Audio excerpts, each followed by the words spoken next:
Kyle Rittenhouse now back in the stand. Let's listen in.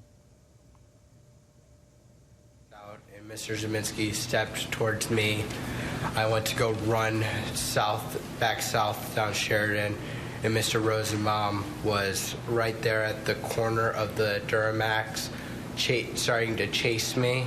And that's when I realized the only place I can run with the people around me is straight towards the building of the car source lot number 3. When you saw Mr. Rosenbaum, that's when you said friendly? When I heard burn inside, I don't know exactly where I was at in the time for that. Did Mr. Rosenbaum say anything to you? No. Mr. Zeminski instructed Mr. Rosenbaum to get him and kill him. That's what I heard. And you go running what's been referred to the southwest corner of car source? Yes. And as you're running in that direction, describe being chased. What was happening? As I'm running in that southwest direction, Mr. Rosenbaum throws, at the time, I know it's a bag now, but when he threw it at me, with the light, it looked silver and it looked like the chain when he threw it at me. And then I continue, I turn around for about a second while continuing to run, and I point my gun at Mr. Rosenbaum. Does that stop him from chasing you? It does not. Okay. After you turn around and you had your hands up kind of in a low ready position? Yes. And you see Mr. Rosenbaum coming at you? Yes. And what do you do then? After he throws the bag and he continues to run, he's gaining speed on me. A gunshot is fired from behind me, directly behind me, and I take a few steps, and that's when I turn around. And as I'm turning around, Mr. Rosenbaum is, I would say, from me to where the judge is, coming at me with his arms out in front of him. I remember his hand on the barrel of my gun. And why didn't you just keep running? When I was over there were about 100 people surrounding those cars, and there was no space for me to continue to run to. Okay. And so you turned around? Yes. And as you see him lunging at you, what do you do? I shoot him. And how many times did you shoot? I believe 4. And after you shot him, what did you do? The people around the cars that were originally there were not there anymore. They moved away, and I ran around to see if I could help Mr. Rosenbaum. And when you got to Mr. Rosenbaum, what was happening? Mr. McGinnis he took off his helmet and slammed it on the ground and took off his shirt, and I don't remember what he said. I wasn't focused on that. I was in shock, sort of. Let me back up a second. Did you know Mr. McGinnis was even around? I didn't. Okay. And he says something to you, and what do you do?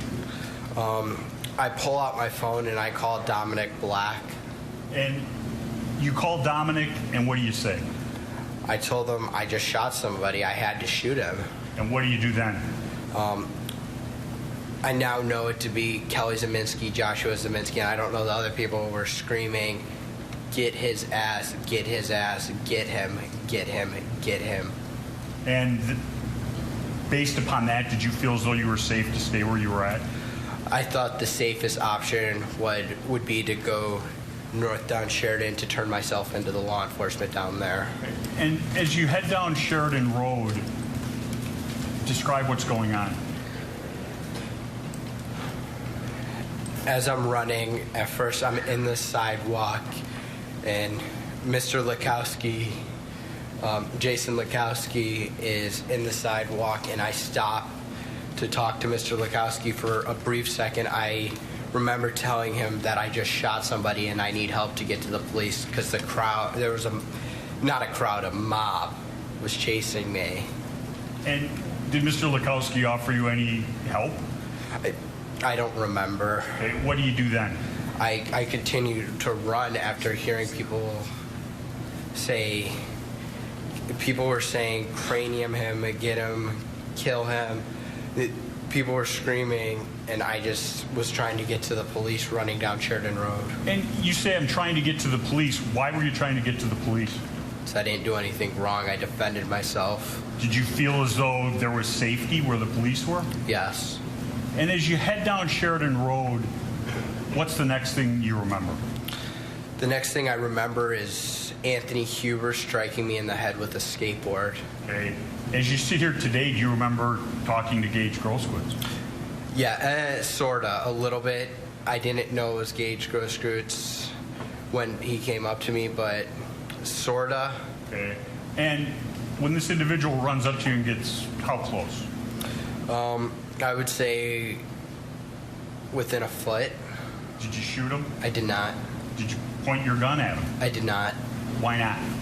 I didn't see him as a threat to my safety or life. Okay. Was he armed at that time? Not that I noticed. Okay. And you continue running in a northerly direction down Sheridan Road? Correct. And as you're running in that direction, you said the next thing you remember is Anthony Huber. Yes. Describe that. Anthony Huber, what I remember is running past Anthony Huber, and as I'm running past Mr. Huber, he's holding his skateboard like a baseball bat, and he swings it down, and I block it with my arm, trying to prevent it from hitting me, but it still hits me in the neck. And as I block it, it goes flying somewhere off in the distance. And do you stop then? No. What do you do next? I keep running down Sheridan Road towards the police line. Then what happens? I get lightheaded. I almost pass out, and I stumble and hit the ground. Okay. Before you hit the ground, how many times were you struck? I believe twice. Okay. Do you remember anything about the other one? I remember the first one being a rock. I don't remember who did it, but I remember like the bumpiness of like a concrete rock hitting me in the back of the head. Okay. Now, after being struck with Mr. Huber's skateboard, you end up on the ground. Yes. You're on the ground. What's the first thing you remember?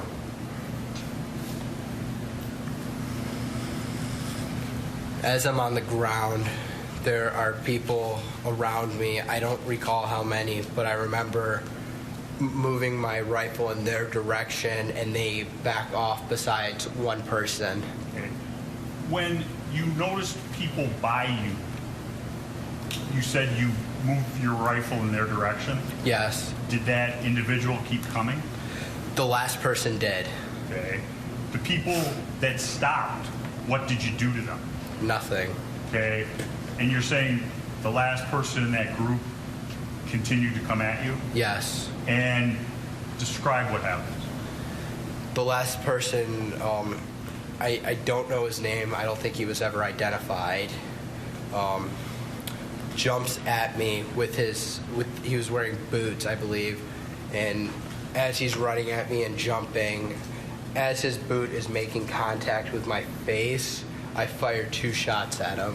Why did you shoot at him? I thought if I were to be knocked out, or he would have stomped my face in if I didn't fire. As a result of being kicked in the face, what happens?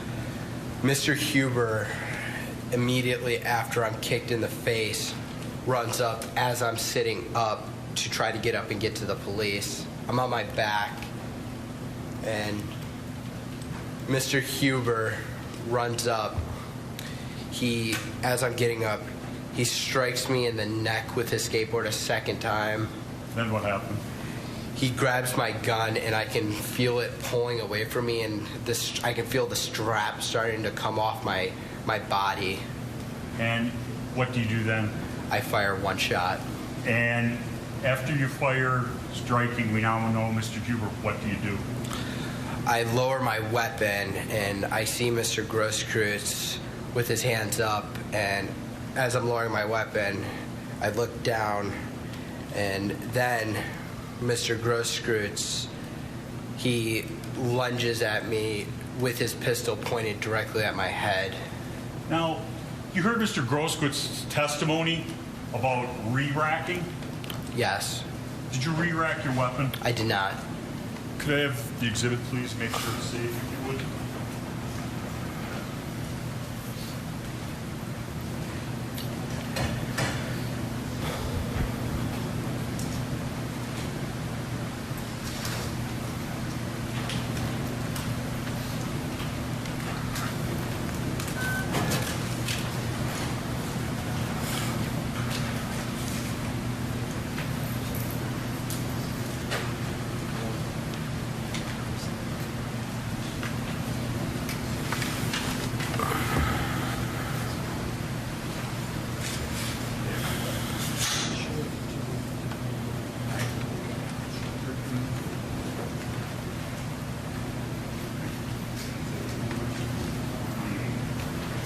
Showing you what's been previously marked Exhibit 28. Do you recognize this? I do. Now, when somebody would, as Mr. Grossquit said, re-rack, is that this? Yes. Do you call it re-racking? I call it charging, putting a live round into the chamber. And to recharge, you have to pull this all the way back? Yes. Say that's about 4 inches? No, I'm asking you if you agree with that approximation. Mr. Rittenhouse, how far do you think that is? 3-4 inches. And if the weapon is loaded and you re-rack, what happens? If there's already a round in the chamber, when you re-rack the rifle, a live round would come out, chambering a new round into the chamber. Now, we got to the point where Mr. Grossquit is standing in front of you, has his hands up. Correct. And are you aware that he's armed? At that point, I do see a pistol in his hand. Is that the same or different from your first encounter with Mr. Grossquit? That is different. And he is standing, you said? How close to you? What I remember is our feet were touching, what it seemed like. Okay. And you do what? My rifle is down, his hands are up, his pistol is in his hand, and then Mr. Grossquit looks at me, and that's when Mr. Grossquit brings his arm down like this, like his arm is like that with me on the ground, and his pistol is pointed at me, and that's when I shoot him. How many times did you shoot him? Once. And after you shoot Mr. Grossquit, do you know where you shot him? No. What happens after you shoot him? He's no longer a threat to me. There's only one person in front of me, and his hands are up. I briefly point my rifle at him, and I get onto one knee, getting up, and he backs up with his hands up, and I don't shoot him. Did you notice anybody to your sides? To my left, there was a gentleman with a pipe, and to my right, I believe it was a fence post. I don't know what it was, but it was a large object. Once you're to your feet, what do you do? I start walking towards the police line to turn myself into the police. Describe, where is the police line? Is it still in the same place? It moved up a little bit. I was down in the road about approximately right here. I'd say over here somewhere in this area. I don't remember exactly, but the police line was right here. I could see the flashing lights as I was trying to get to the police before. Okay, and as you go towards the police line, describe what happens. I run and walk. I put my hands up, and as I'm walking towards the police, I can't really hear anything. my vision is very narrow. I can only see directly in front of me. I see the flashing lights. I remember I occasionally tried to move my rifle behind me to put it behind me so the police didn't see me as a threat when I tried to turn myself in. I continue to walk, and then I walk towards the window of the sedan, the police cruiser sedan, I don't know what they're called, and I tell the officer, I just shot somebody, and the officer says, get the back or you're going to get pepper sprayed.